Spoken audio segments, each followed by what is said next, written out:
welcome back to For the Love of Men podcast. My name's Courtney Shand, and I'm hosting with my dear friend, Brianna Mosier. Hello. The intention of this show is to bring together men and women to create healthy, polarized relationship dynamics by learning how to honor each other's natural masculine and feminine energetic core.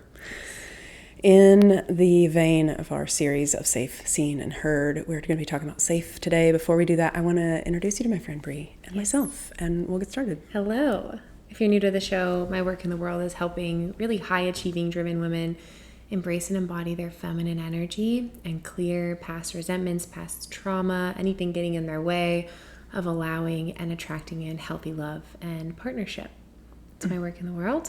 Courtney, what's your work in the world? I love that. Similar but different.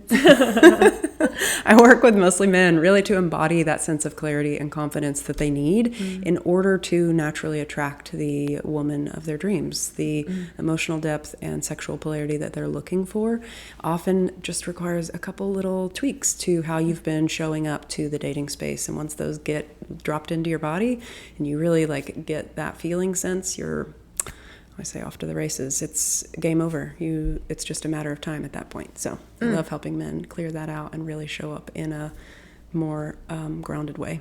So good. We have some content that is not new if you've listened to the show, but definitely a new perspective, I think. We're always trying to enhance and share different nuances. And this is a topic that just can't be overstated. It is truly, I would argue, one of the biggest keys to a healthy relationship with women or anybody. But obviously we zero in on feminine masculine relationships, so we'll just keep our focus there. This is one of the biggest keys to relating to women in healthy ways and bringing out the best in women. If you want the warmest, most playful, open in her heart, her mind, her body, connected to you, wanting to do all things with you, this is going to be the key to doing that, is creating a sense of safety, helping her to be in a place of safety. Right? Yeah. I love that. Yeah. This is so important as we were thinking about how to bring this conversation forward, because this is a conversation that needs to be had collectively between men and women. This is an area where we really do need to start thinking of how to come together at the table and have this conversation so that we can really move forward in a way that is what we both want, which is more connection, more emotional intimacy, more physical intimacy, more of those areas of our life that can kind of overlap and be harmonious and work together. And I think that part of this conversation is allowing for that. It's possible. It's just finding how to co-create that experience together. And hopefully after today, you'll have some tangible examples of how you can contribute to not only the conversation that's happening, but also how you can contribute in your own relational dynamics. So true. This is really happening at large as well, right? Like women are craving, needing, asking for safety, not just in their interpersonal relationships, but at large. But in your interpersonal relationship, this will help you bring the best out of that connection. So obviously it's more extensive than this, but Courtney and I have boiled it down to kind of 3 focuses for the sake of the show. There's a lot more nuance. We could go a lot of directions. We unfortunately try to keep these under an hour, because we can yap. So we've really broken this down into 3 different forms of safety: physical safety, emotional safety, and sexual safety. And they all interplay together. It doesn't start here and end here. It's the more you're safe in this area, the more space opens up in this area, the more space opens up in that area. And that's how I'd love for you to think about it, is you can just piggyback and snowball.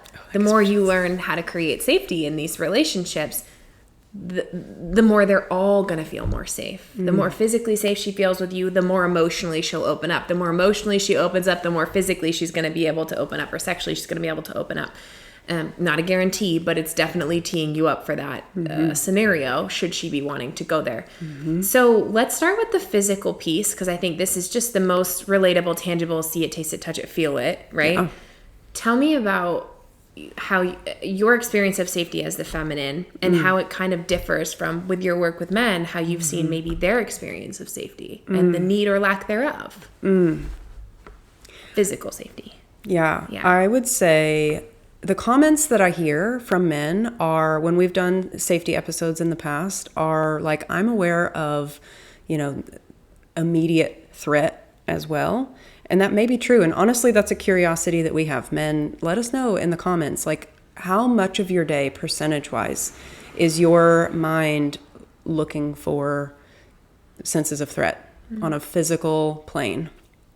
As you're walking down the street, as you're walking down a alleyway, as you're walking down to your car, like, are there specific scenes in your day-to-day where that is like a high level of your brain space being prioritized in that way?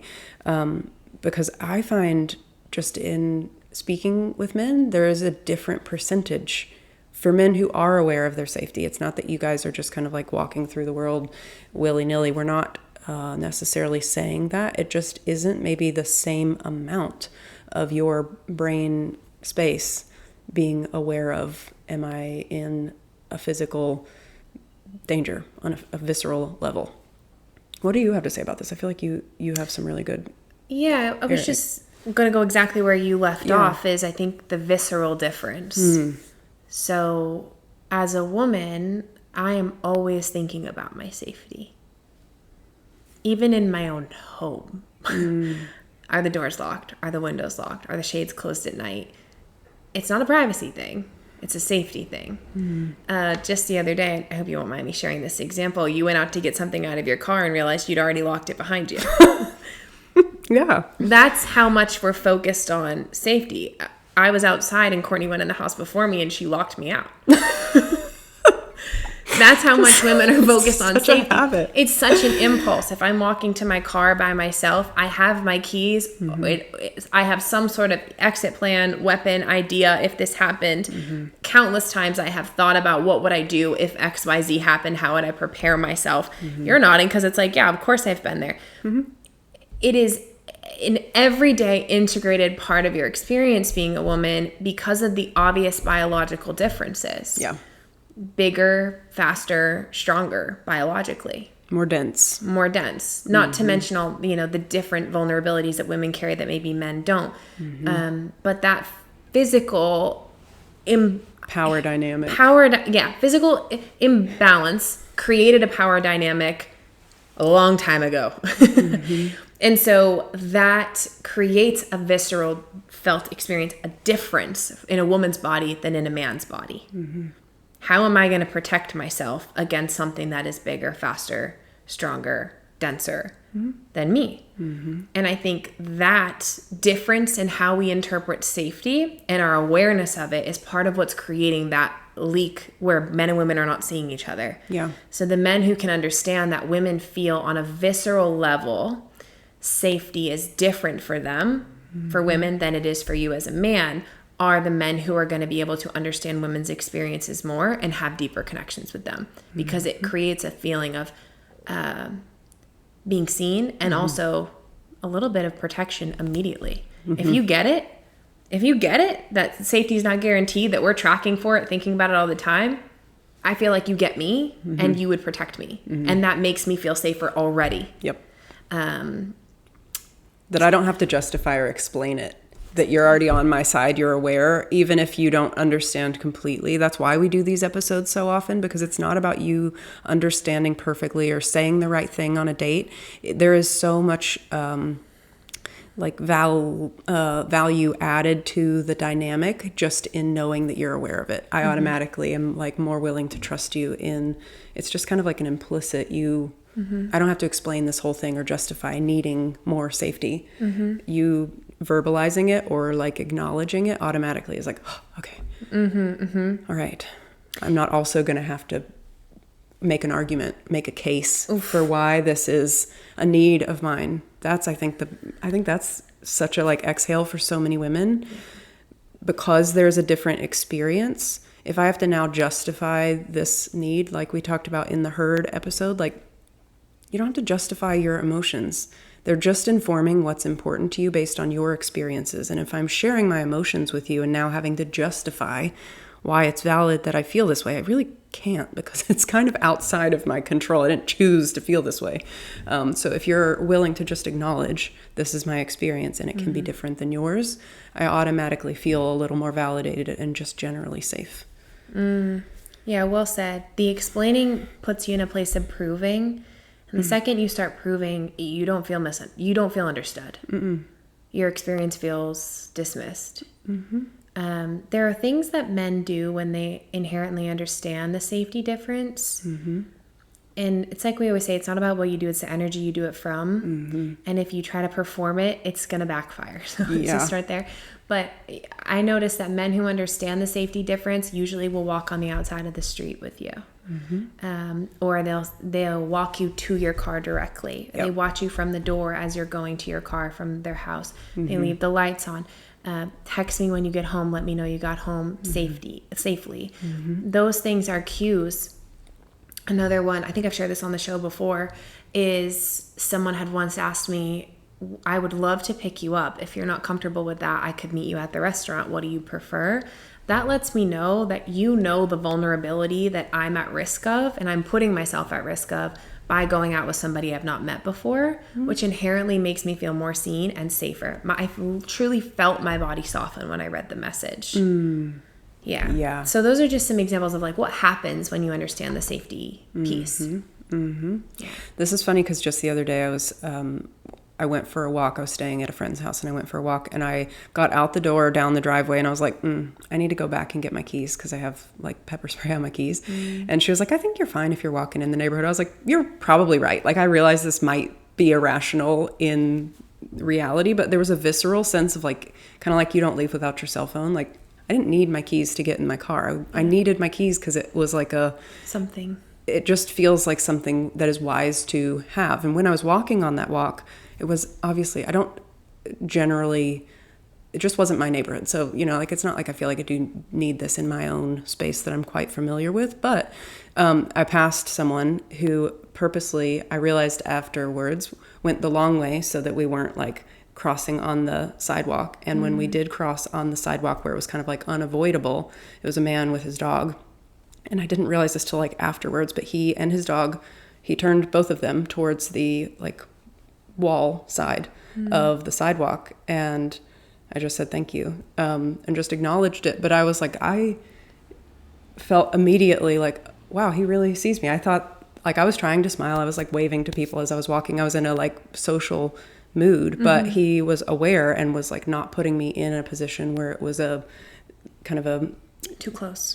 Yeah. And the fact that he had a dog, dogs can be, they can be a little reactive sometimes. So he like went ahead and like purposely faced him and the dog on the like wall side and had their kind of, not backs to me, but just angled so that it wasn't like a direct facing thing. And I was like, wow, what a aware man, what an experience to create for someone that's just walking past you in the morning on the sidewalk. Because he was aware and you felt seen and it made you feel safer. Yeah. Court and I often will talk about this head, heart, body connection. I think this is a great time to talk about that. Once there's a sense of physical safety, meaning I trust that you are a safe man, you're not a threat to me, and even better said, go back and listen to our protector episode so you can discern the difference between safety and protection. Viscerally different experience as a woman around a man. So it's really important, but we're not going to go into it here because containment. Yeah, we've done this already. We're going to stay focused. So the physical safety piece, great. You're not a threat, you're a protector. You understand that there's a difference here. You're honoring that and looking for ways to create experiences of safety for the woman or women that you're around. Awesome. Usually the next thing that needs to happen in an interpersonal connection is her heart opening, and that's going to be emotional safety. Emotional safety. Oh, where do we begin? Honestly, that's why I'm like, oh, she's going for it. Good. She's like, you take the first step. Emotional safety, I think, can really be packaged up nicely with our seen and heard episodes. That is part of what creates emotional safety, is she's feeling seen and she's feeling heard. Emotional safety feels like I'm not judging you. You can share anything. I'm willing to hold space. I want to know what's going on in your heart and in your head. Emotional safety is I care about how you're feeling. I care about getting it truly, not like the gist of it, but really understanding what you mean. You can't say the wrong thing. It's like an openness. How do you describe emotional safety? What it feels like? Well, as you were saying that, I was like, there's a taking seriously. Yeah. Like when I'm sharing my feelings, part of feeling emotionally safe is that you take it seriously. Yeah. I'm not having to keep telling you the same thing as hurting my feelings. It's like, this hurt my feelings. Okay, I'm on it. Like, we're not having this conversation again. When I have been in connections with men who it's like, when I share this once, they're like, done, we're done. Like this, not we're done, but I got it. You're never going to have to bring this up again. I'm on it. I will be holding myself to this and tackling this as the problem. It's been like, wow, so expansive for me, because now it feels so easy to bring my emotional needs to you and my emotions to you, not from a way of like proving and really like pushing uphill, which is usually more of that wounded feminine, like, I need you to understand me. And it's going to come across for you as the listener as more demanding or more, sometimes that like bratty energy will come online because we don't feel heard or emotionally like our emotions are being valued and honored. So when you are willing to hear it, take it really seriously, and lean in, those are things that automatically tell me as the feminine partner, like, oh, safe place to bring this. All right. And then I can step into what feels like my equivalent role. If you're being the protector and the like creator of the space, my equivalent role is to like lead the depth of the connection. And I'm like, all right, we can go here. And there's no limit to how deep it goes if you're able to hold the space. And it really will be about your capacity that I'm looking for of like, can he hold it? Oh, he can hold that too. All right. Yes. All right. And I just drop even further in, more of like the heart energy comes online. And it is just like, how much are you willing to hold at that point? It really is like infinite. It will be dependent on your capacity to like hold it and experience it with me. It really does feel like magical when you get to that point. So if you're wanting to create that experience as a man, some things to avoid would be defensiveness, or speaking over her, jumping in to insert your opinion. Anything that's like, I hear you, but da-da-da-da-da, right? These are things that are going to shut down her expression if there's judgment happening. So we have a whole masterclass on what she needs emotionally and how to provide it. I think that would be the absolute best place to learn how to create emotional safety. Those would be some things to avoid. I hear from my clients who are all women all the time, defensiveness is the thing that's like the thing that shuts her down the most. If there's a way that you can hear feedback or hear what she's saying and learn to be with it and distill it before jumping in to start defending, that's going to create more emotional safety. What creates emotional safety and what you could focus on is curiosity. Ask lots of follow-up questions, give a lot of fucks. Validation. I hear what you're saying is XYZ. Is that right? It sounds like you're feeling ABC. I can tell that you're feeling blah, blah, blah. Validating her perspective, getting curious, asking good questions. Anything else you can think of that would really promote emotional safety? Yeah, I think the one that really speaks to men is like, take action on it. Like if she is sharing something with you, unless you've said, hey, do you just want to vent or do you want me to put a solution in place? Like, you're taking this information so that you are learning her. Take action on it as though you're observing her and she's sharing, this is important to me. This is a value of mine.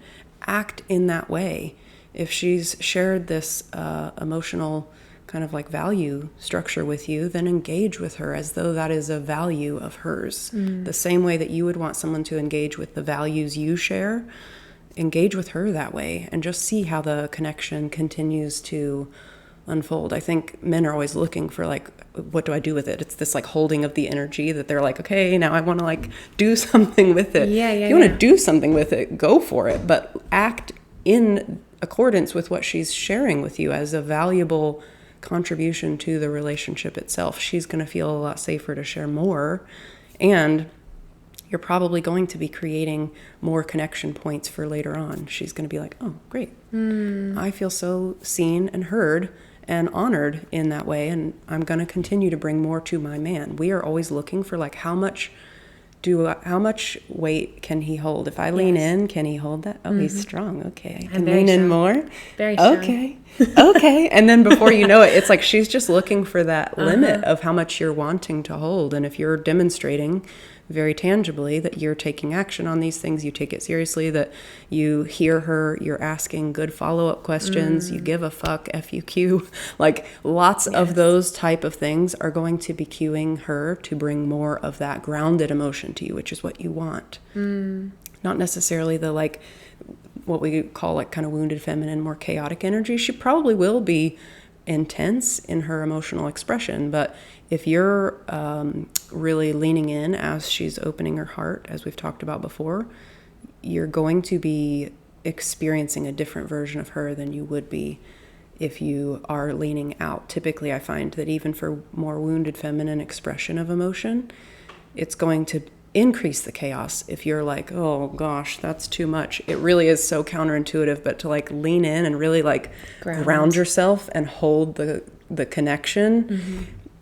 it really is magic, even for someone who's having a wounded feminine moment. Not saying you have to do that all the time. If she's deeply in her wounded feminine, she needs to be bringing that online too. And worth listening to the episodes on empowered versus wounded feminine. Episode 5, I think we said. Yes, so you can discern kind of where she's at. I love that you brought up this concept of the leaning, because one of the secrets of women that I want to tell you about is this non-manipulative, done intentionally feminine testing.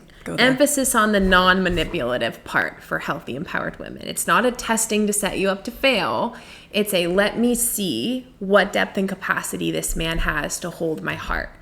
And the more that he can hold my heart, like you were saying, the more I can lean into this connection. And you're going to get more of the feminine, which will also lean more into the sexual piece. We're going to talk about that in just a second. You know, it's like we started this segment with, it's this mind, heart, body opening, right? Physical safety, then emotional safety, and then your body starts opening. So non-manipulative feminine testing is giving these small things to carry. Okay, can you hold that, right? If I tell you about a difficult part in my day and you validate it and ask good follow-up questions, I feel like I can give you more. So I might be able to lean in and tell you about a more difficult thing, like a relationship with a parent, something a little more tender. Can he hold this? Is he judging me, or is he curious? Does he ask follow-up questions, or is he just like blanket not interested? Is he expressing empathy, or is he shutting me down? Right? If we're getting green lights, then we're going to share more. Then I might start sharing how I feel about you, how I feel about the connection, or vulnerable goals and dreams. You're also going to get a more vulnerable expression when she feels safe. So you'll get playfulness, you'll get laughter, you'll get embodiedness, you'll get, I just want to go with the flow and float around. You know you're hitting the nail on the head with women when... Oh, have you guys seen the social media trends of like my brain when I'm around my boyfriend and it's like la la la la la la la la la like she feels so safe that she's able to. That means I trust your judgment as much, if not more, than my own. That's what that means. When she can be passenger princess and relax and have snacks and kick her feet up, I trust you, your judgment, your protection as much, if not more, than my own. That is the only way you get that side of women. How cool. Then you know you're nailing it. Yep. She feels like you've got her. If you're the person that she calls to tell about the coworker and this and that, you might think, what is she rambling on about? Lovingly. It's because she trusts you. You're safe. She wants to bring you into her world. She trusts you to hold her heart. And then you're going to get more and more expression from the feminine, the playful, the silly, the sensual, the turned onness, all these juicy parts of the feminine that make you love women and crave relationships with women, the emotional intimacy. You're also going to get the part of her that's like, let me hold space for you. I want to hear what's going on with you. I'm sad. Tell me. Where did it come from? And typically, women are like eager with the follow-up questions because refer to so many other episodes, right? Like, it's just very natural. You want to go there? I want to go there. Oh, I've been wanting to go there. Now that the door is open, play cool, right? Like, he's letting me in. She wants to be that for you. Yeah. And so I think you showing that you are that sturdy rock, that your emotions, so important, are not going to pendulum swing one way or another with hers. That's also creating emotional safety. So if she shares something with you and you react and counter trigger and get really big about it, that is something that will make her go, okay, it's not safe to give feedback, right? Or I can't share this much yet. It doesn't mean you've done everything wrong and you're doomed, but notice in her body what happens. You'll see it. You'll see the physical collapse. Yep. You'll see the pullback. You'll watch the light come out of her eye. Women are so expressive if you look for it with our bodies. It's just hard to conceal. You will feel her pull back. You will see her pull back. You will see the light come from her eyes. And then you know, all right, something went off here. What's going on? The best thing you can do in that moment to recreate emotional safety is name it. Yep. I notice you look like you're pulling back a little bit or something's off. Tell me about what you're feeling. Lean in now, that moment. We're back online. And actually, you might be more online than you were before, right? Think about that experience as a woman is. Yeah. He says something or you feel dropped and it viscerally impacts you. You're collapsed. And then he says, I noticed when I said that you pulled back a little bit. Okay, now you're at 10x points. Because the attunement, now she feels seen, now she feels heard, now she feels even more safe. So I'm not saying any of these things as like it's a doomsday if you mess it up. One of our mentors, Allison, always says, conflict is only over when you're both glad that it happened. It's my favorite freaking phrase. Same favorite principle to play by. Right, because it's like, this is just intimacy. And if you see her collapsing and you attune to it, nothing is more emotionally safe than that. Chills. I have goosebumps as well. Yeah. Oh. So there you go. That is like all women. Yep. They love that. You know, women love to be seen and heard in that way and felt. Yes. And I think it's important to know too, because if you can see this as like, this is even more of a chance to, I'm going to say flex the masculine energy. Instead of it being a challenge where you would bring masculine energy to like battle, can you bring that like warrior masculine energy to like protect contain the connection? If you're willing to go to battle for the oh man, I'm like, so good. If you're willing to go to battle for the connection, we can handle anything. It's like me and you against any problem in the world. Bring it on. With that mindset, I'm like getting really touched on. Like with that mindset, that has been the most safe experience emotionally as the feminine. When I know that you're like, I'm watching the connection too, and I am going to go like move heaven and earth. We're going to battle for this thing because this is important to me, that this connection point stays open. It really is just a matter of time until you feel closer, you feel more bonded. And then that principle of like, it's not over till we're both happy that it happened. It feels awful when you're in the middle of conflict and disconnection. Nobody enjoys that. I don't think men or women enjoy that experience. But if you're willing to like hold that space and kind of like hold it with reverence, and you say like, I'm containing this, we're not going anywhere because this is so important for me to understand how to help you through this, and vice versa. I want to see you. What am I missing? What do I need to bring more of? It is this like challenge, healthy masculine challenge, where you're going to see your masculine energy show up and be tested. And when you make it through that test, it's like going to the gym. Like you only feel stronger when you challenge your limits. Yeah. You won't see how strong you are if you're not ever willing to challenge your upper limit, what you've seen yourself capable of doing. And I think this resonates with men because you are naturally inclined to push yourself to the edge and really see like, what am I made of? When you have when you've removed some of that like story and wounding around what it means about you or your masculinity or you as a protector, like if you are able to work through some of those things and really get clean in that ability to show up, you being called forward feels like healthy challenge. Like, yeah, I'm here for it. And if you're willing to lean in, I promise you the payoff of the version of her you will experience on the other side of that is going to be significant. Version of yourself too. And the version of yourself. Yeah. Like, oof. Yeah, thank you. The version of yourself is just as important. Yes. I'll never miss an opportunity to say this idea that men being in touch with their emotions somehow makes them weaker is the biggest BS we've ever been sold. The reason people do anything is for how it makes them feel or to avoid feeling a certain way.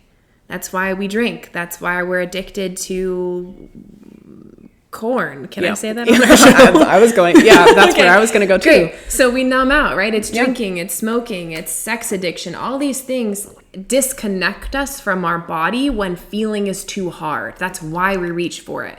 When he says, I had a fight with my wife, I got to go to the bar and get a drink. It's too hard to hold my emotions. I need to numb out. That's what alcohol does. It numbs you out from your body. That's what smoking does. It numbs you out from your body. We know this scientifically. It's not an idea. Sex does the same thing. It distracts you and numbs you out. The most empowered, masculine, manly, strong thing a man can do is know how to be with his feelings. And a man that knows how to be with his feelings and emotions can do anything. Honestly. Like, there are no limits. You down. Right. You can pursue any career because, well, if I fail and I'm disappointed, I can handle that. You can put yourself out there in love because, well, if it doesn't work out, I might feel shame or disappointment, but I know I can handle that. People don't go for things when they don't trust that they can handle the emotional experience after. So the strongest men you will ever meet are men who know how to be with, distill, ground, be informed by, and nurture their emotions. And then what do I do with it? They don't avoid it. They don't need to numb out.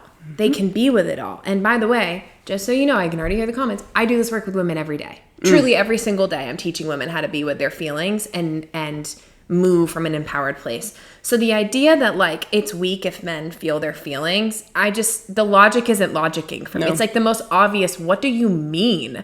It's actually signifying I don't have a skill set to be with my emotions. And I'm too scared to try to go there. So I'm numbing out. And I'm not trying to discount your courage, but it's like, if we say it to ourselves that way, right? You know what? This is a call forward for me to have a skill set. And that would require more strength and courage out of me to learn how to be with this. It is a lot. It's way easier to throw back a shot of tequila than feel your feelings. It's way easier to smoke than it is to feel your feelings. It's easier to numb out. It is hard to be in your body when you feel shame. When you feel grief, when you feel disappointed, when you feel angry, when you feel misinterpreted. Like, it's so hard to be in your body. I just can't celebrate the men enough that are doing this work to learn how to be with their emotions. That's the hardest work I ever had to do. And I can only imagine how much harder it is for you as a man being socialized away from it and told all these things about how it makes you lesser than, right? Women are honestly societally given a lot bigger of a permission slip to be with their feelings.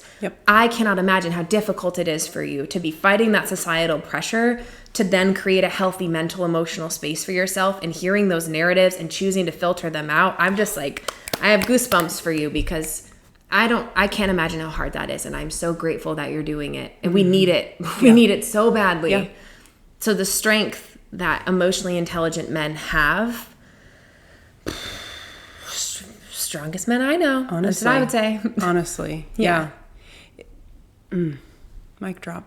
Moment of silence. Truly. I mean, that is what we do this show for, because we see that there are men that are willing to challenge the status quo. And they're saying, like, what we have been operating in isn't working or isn't satisfying for us. We're willing to like lean in and try something different, which is so brave and so much courage required for that. And when men are willing to do this type of work, what I always remind my clients of is your relationship is going to mirror the relationship you have with your own emotions. If you're not able to be with your own emotions, she's only going to mirror that back to you, and it will often play out as a very emotionally expressive woman. You're going to be attracted to that because it is, you're asking on some like internal level, what am I made of? Like where is the edge for me? Where's the challenge point for me? That's going to feel really alive for you. You're going to naturally like seek it out on a more unconscious, I think, level, and it's going to play out in what feels like relational drama until you're willing to see this differently and say, I'm willing to step up here. Maybe I do have more capacity than I once thought that I did, and I'm willing to lean in and see just how much I do have. And then once you are able to start approaching it that way, your emotions start becoming easier to navigate. Her emotional experience no longer sets you off or feels like something you need to run away from or go cope with. Or honestly, when men have started to do this, like in relationships that I've been in, when they are stepping into more of an integrated masculine energy, the whole relationship dynamic shifts. Things just feel calmer, they feel easier, they feel like much more connected. And I can tell, not necessarily because of something that I've done, but it's like, oh, we used to clash on that, and now it's no longer a clash. We kind of like fit. And it just feels more harmonious when those kind of like trigger points are no longer being like activated. For my male clients, they say like, this is so empowering. This really is like the skill set that I have been needing, and I'm so grateful to have.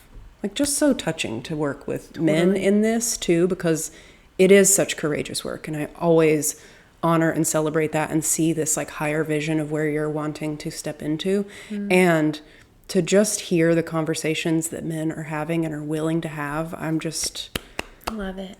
Yeah, we're lucky to do this work. But yeah, celebrating that. We put it on a t-shirt for a reason. We made t-shirts about it. If you haven't seen our merch yet, we celebrate emotionally intelligent men. Yeah, I hope you wear it around. If you'd like to support the show, that's a great way to do it. One more thing about this is you were mentioning she's going to feel that protector energy of protecting the connection. I want to take it one step further and say she will feel if you are protecting her heart. Right. And if you are protecting her heart, that is the safest she's going to feel. There it is. Like paying attention to how things feel for her and how you can be there for her emotionally. If you're the protector of her heart, she's going to lean in. That's a very sturdy container for her to be with. And it requires you being in touch with your own emotions to go there. You know, it's like you were saying, the way you're connected to your emotions will inform how deep you can go with her. And empowered women will call you forward to hold more. And that's good. It benefits you as well. It helps you have a more emotionally healthy and mentally healthy space. Yeah. Intimacy in a relationship is just such a teacher, isn't it? Honestly. Yeah. I love hearing from teachers who are further in this work experientially when they say like the feminine role is to bring depth to the connection. Yeah. And men who are willing to step into that mindset, you're allowing her to do her work, and it does bring forward and really elevate you and what you're able to contribute to the world, at work, in your family, in your community. Like it is this like full experience for you that she's also inviting you into by allowing the connection with your own heart to come online. She's going to keep calling that forward. That's where I was going earlier with the mirror. Like every time you're engaging with a woman, she is going to be calling forward the part of you that you are needing to embrace and respond to differently. It's kind of unavoidable. Yeah, I would agree. Yeah. I think the impact too is bigger than just your relationship, right? Think about the relationships that you want your daughters to have. The way that you love their mom and be with your daughter's emotions and be with your mom's emotions will inform what's normal to her. That's how that daughter's nervous system starts setting up. She's watching how you love mom, how you appreciate mom's feelings, how you take care of her, how you either dismiss her or open to her emotion. And that's creating a sense of normalcy. Even if she could name, oh, it's not right, and you could say, oh, she knows better, it doesn't matter. Your nervous system moves towards what's familiar. This is how trauma cycles and repeats when we don't have a pulse on this. So if it's not for you, which number one, it should be for you, because you deserve to feel so good in your mind, heart, body, all the things, period, right? It's part of your humanity is being with your emotions. Yep. Then it can also be for your relationship and the intimacy and connection it brings you. And then it's also for the generation that you produce and co-create with this woman and what they see as normal. There's nothing more worthy. Like, it's just the reason we do the show. It gives me chills every time we talk about it. It just does have such an impact. It really does. Interrupt. Go ahead. No, that was all I had. Go off. Wouldn't be a show if you didn't tell me to go off and I said that's all I got. Okay. Let's talk about the sexual piece. Let's go there. Am I going first? Yes.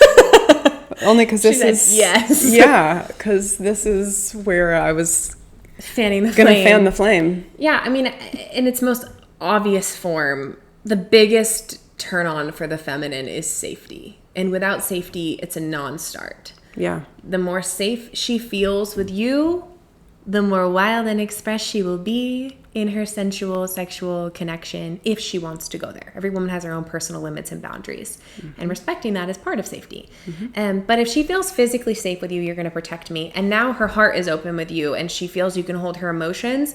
This is a really sturdy place for her to start that same feminine testing, non-manipulative process of like, let me see how much I can express about my body, about my sensuality, about my sexuality, and what they can hold. Right? And we, Courtney and I'm excited for this conversation to come into the world at this level. Yeah. I mean, we talk about this a lot.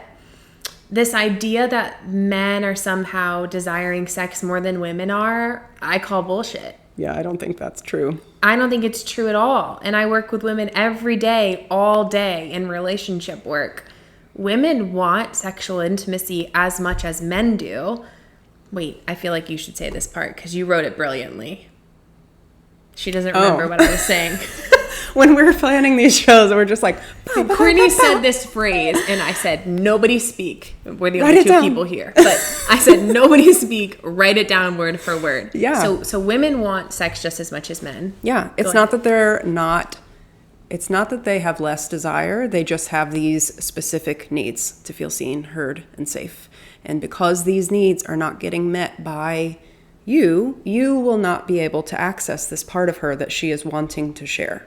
It's like like a vault lock of like the pins have to fall in place for the door to open because you are not creating the pins falling in place, the seen, heard, and safe.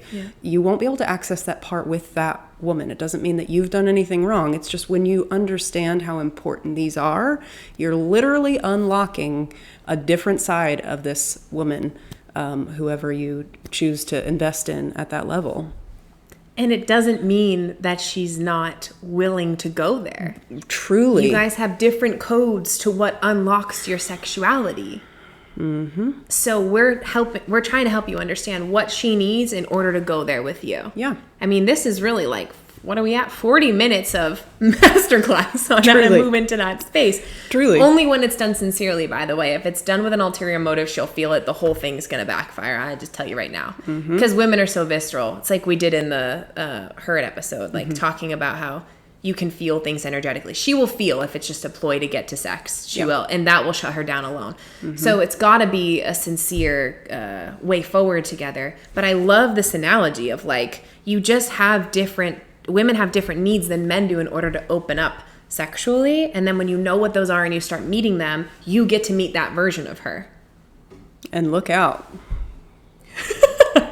Period. My conversations with women, I'm like, wow, if men knew that was like even accessible, I think men have been maybe perpetuating misinformation. Women have been, we're in these echo chambers. We had a whole episode about that. We're each getting misinformation from ourselves and just circulating it based on our own wounding. And in order to really like come together and move the conversation forward, we're going to have this conversation from a different perspective. And part of it is understanding what is required to unlock this kind of like vault experience of a person feeling truly safe to expand into their most creative, most alive, most turned on, most playful, sensual, expressive self. When you understand what's required to create that experience for a feminine partner,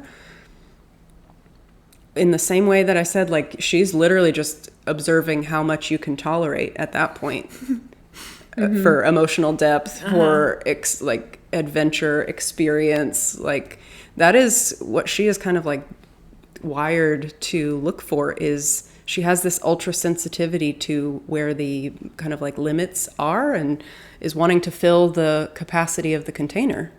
Truly, like in masculine, feminine, energetic language, that is how it's taught. Like the masculine is the container and she is literally filling to the capacity that is available.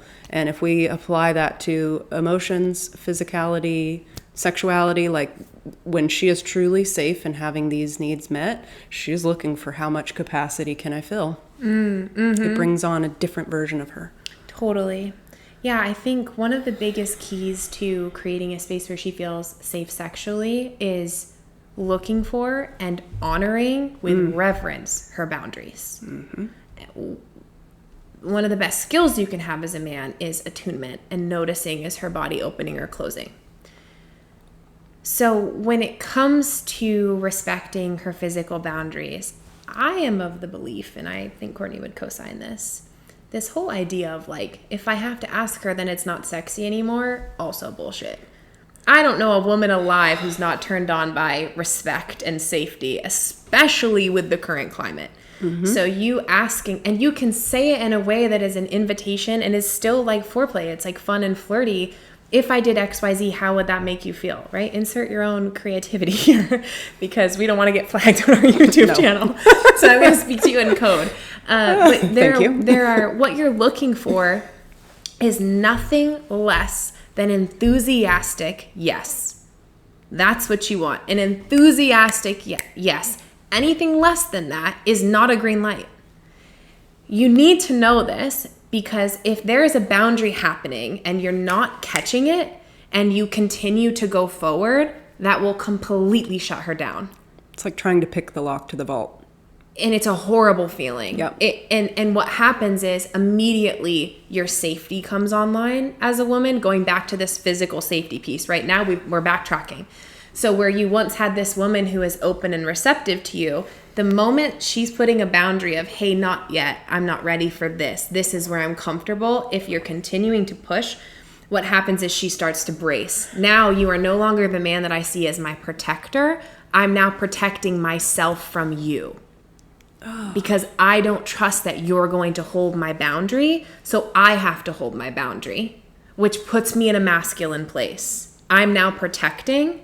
I'm holding up the guard for me. I'm in my masculine if I'm holding that boundary. When you're across from a man who is attuning to your boundaries and noticing them and respecting them and going at her pace and looking for that enthusiastic verbal consent, that is a woman who you're going to notice to continue softening. Oh, he sees my boundary and he's respecting it. I'm safe. Oh, he sees this boundary and he's respecting it. I'm safe.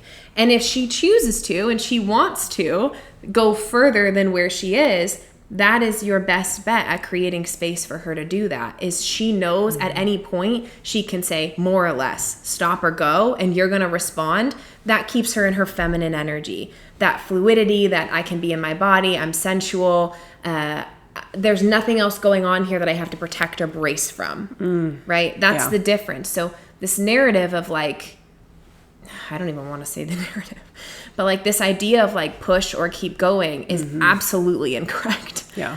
Absolutely incorrect. 10 toes down. You don't want to do this. You want to create an environment where she can continue to soften, not brace against you. You want her to see you as her protector, not the perpetrator that she's guarding against. So attunement is going to be your best friend here. And then ask. Use your words, right? This can be a really fun way to engage both of your minds at the same time. How would this feel? Do you feel ready for this? How is this feeling for you? Look for that. And always, you know, some women will be like, yeah, but I don't want to have to think that much when I'm in the middle of the connection. Ask her yes or no questions. Is this okay? Would you like to go here? You know, whatever it might be. It's hard to keep this PG. I know. We really need to do like a private master class of some sort so we can really go there. Yeah. So, okay, yeah. That's really the take-home message is if you want her open and softened, you don't want her bracing, which means you need to be attuning to her boundaries and respecting that pace. The more that she trusts you, the sturdier the container feels, the wilder the water can get. Yeah. Right? Yeah. Like, yeah. In code words, that's... Yes. Yes. Period. What do you have to say about this? On that note, take my mic away. Give it to Courtney. Well, I think we've talked about this in previous episodes that I think there's a fear of men who have maybe been told by other men, and then it has been their perception when they're in the moment that reinforces it. So I don't want to like totally invalidate that this has been an experience that you've picked up, but that women are not attracted to that when men are asking for things. And the way that I framed it in a previous episode was there's a difference between asking permission and consent. If consent is the like adult online version, and tangibly it would be owning, hey, I want to do this. How would that feel for you? Is that a yes? Feels very different than like, I would really like if we did, could we do? It's kind of like you're not showing up fully in your integrated adult masculine energy. That's coming more of like this, feels like a little boy kind of feeling of asking permission. And I think that's, if that could be the distinction, there's a very different experience to be across from when you're asking from a place of like, I'm not sure, instead of like, this is what I want, and I'm just waiting for you to say, yes. Hell yeah. Yes. That's a very different vibe.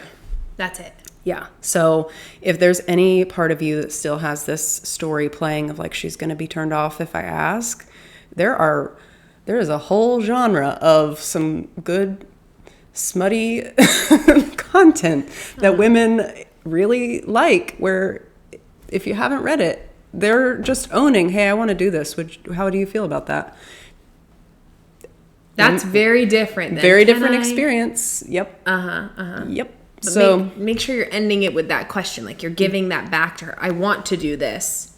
How do you feel about that? You're not just saying I want to, and then her silence and taking that as a yes. Silence is not a yes. Exactly. Yeah. Yes. All that to say, I only shared that about the books because the mental game that gets created is so part of the experience. And you get to, if you see it that way, in the same way of like she's calling forward a challenge for you, it is, you're creating this like visual for her that's also very appealing. She's not going to be turned off by you going ahead and saying, hey, this is what I want. You're like painting the picture and then waiting for it to sink into her body and saying like, how does that feel for you? You're going to viscerally see it will be a very ecstatic yes or I don't know. Either way, really great information. And I always encourage clients too, both male and female clients, like these are conversations you can be having when you're not in the heat of the moment. And you should be having them when it's, there are strike when the iron's cold conversations, as I call them. This is one of them. This is one of them. You probably just want to have this when you're like making dinner one day and just have a like random conversation. It's going to feel a little weird if you're not used to talking like that for the first time. But then it can be like foreplay in itself. And we always say like safety literally is the best foreplay that you could focus on.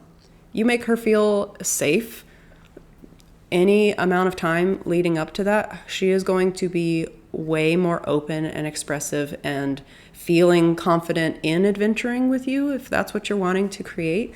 Safety is honestly the route that you want to take. Safety is the fundamental need before anything else can occur.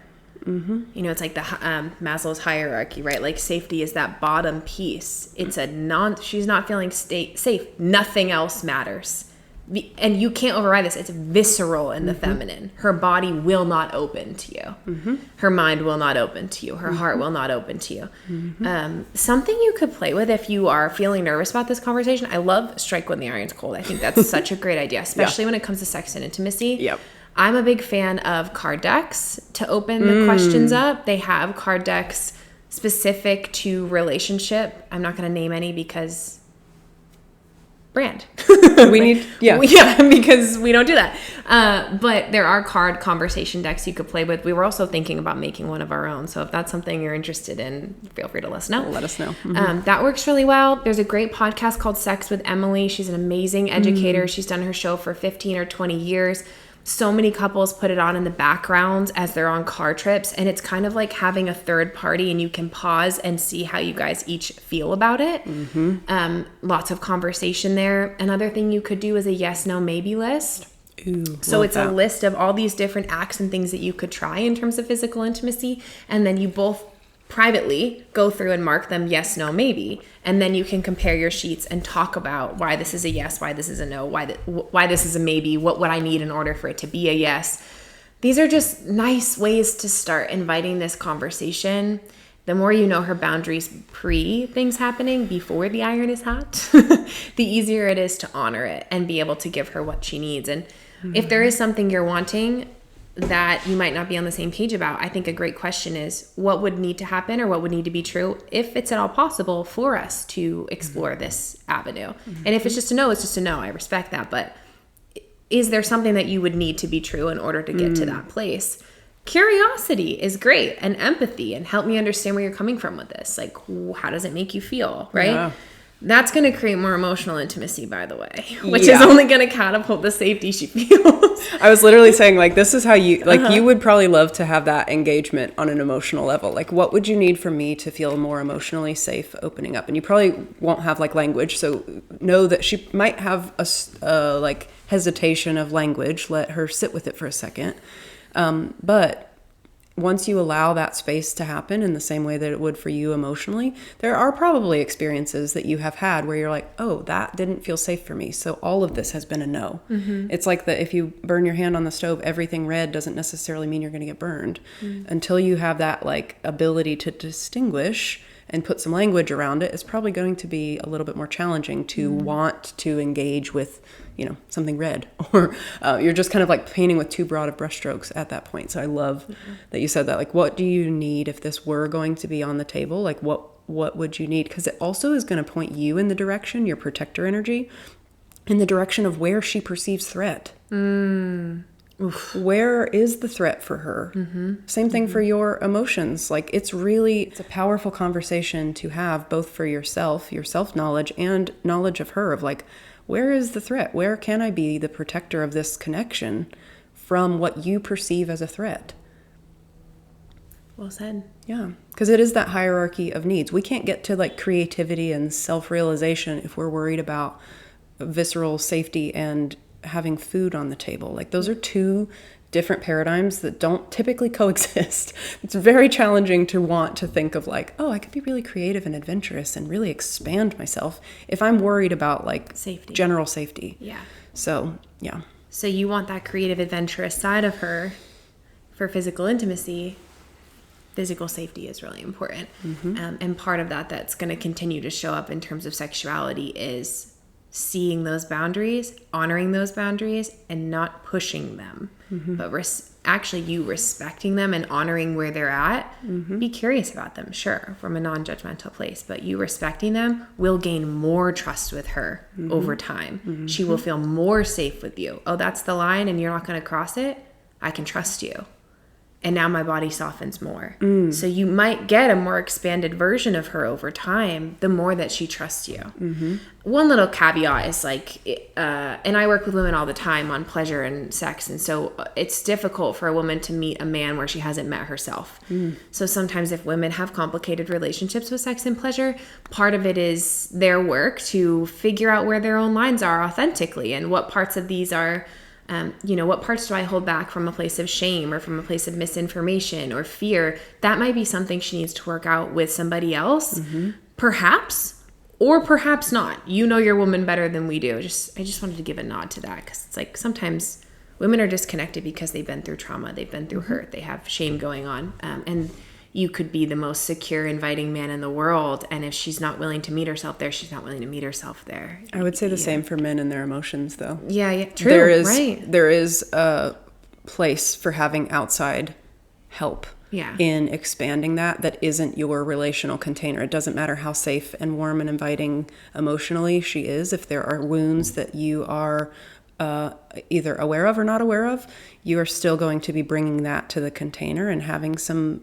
exploration at least can give you not only a little more sense of empowerment around talking about it in the same way that she may not know where her limits are because she hasn't had permission to explore it, or has been shamed out of exploring where the language needs to be developed over time.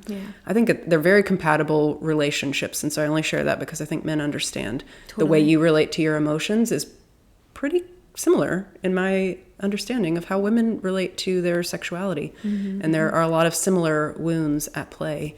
We're having some outside support for containment and exploration, and just like non-judgmental safety can really go a long way in reconnecting to those pieces and letting that be what comes into the relationship in a really healthy, dynamic way. Yeah, I would agree. I think if she has trauma around her sexuality, probably it's because there was a lack of safety 90% of the time. And that might not, it's probably something she will need outside support for, that she'll invite you into, but she might need a third party to hold her through that. And that's totally okay. And acknowledging that limit could also help her feel even more safe, not from a judgmental place, but just to like, I see you, I feel that this is a vulnerable place, and I love that you're going there, you know, to clear this. And I always say, reclaim your pleasure, reclaim your body. I work with lots of women who've been through sexual trauma, and it's liberating for them to heal through and release that, not let it define their relationship with pleasure forever. But it's the hardest trauma work on the planet. It's tender. Nothing more visceral, personal, violating, intense to work through. Not to take a turn, but like, you know, it's very common that women have been through this type of trauma, more common than we'd like it to be. So I think it's part of loving women is acknowledging that, you know, and that does impact her sense of safety, which is why safety is so important to women, because we have all this that we've incurred over time, generationally. Anything else around safety that you feel like is important to share? Gosh, I feel like we really went there. Yeah, we did. No, I think all the things that I wanted to remind myself to say, we've said. Great. Yeah. I love it. If you love the show, if it helped you, please share it with someone that you think would benefit. Share it with your best friends, with your dad, with your uncles, and the women in your life. Ask them, how do you feel about this? What does it bring up for you? Let it be a conversation piece to jump off from. Sharing helps more than you know. If you want to support the show, we have some merch you can get your hands on. We have a Going to Therapy Makes You Hotter crew neck. We have a Celebrating Emotionally Intelligent Men t-shirt that we proudly wear around everywhere. That supports the show. As you know, we don't yet do advertisers or anything like that. Everything here is a labor of love for us, and we love it, and we want to be here, but it helps keep the content and the show free. We also have a membership now. If you're willing to do a monthly donation to the show and subscribe to the show, we'll kick you back some fun, less filtered content. Yeah. Right? More targeted, intentional coaching content that we will have some fun creating for you. And of course, again, you promote the show, which is great. You support it and continuing to be free and accessible. So if you want more from Courtney _Shand or CourtneyShand.com, amazing for men's work. If you are a woman listening and you'd like some support, buildingbrie.com is my contact, or Building Brie Coaching, or Building Brie, pretty much everywhere in between. I think that's it. Yeah. We'll see you in the next episode. Bye.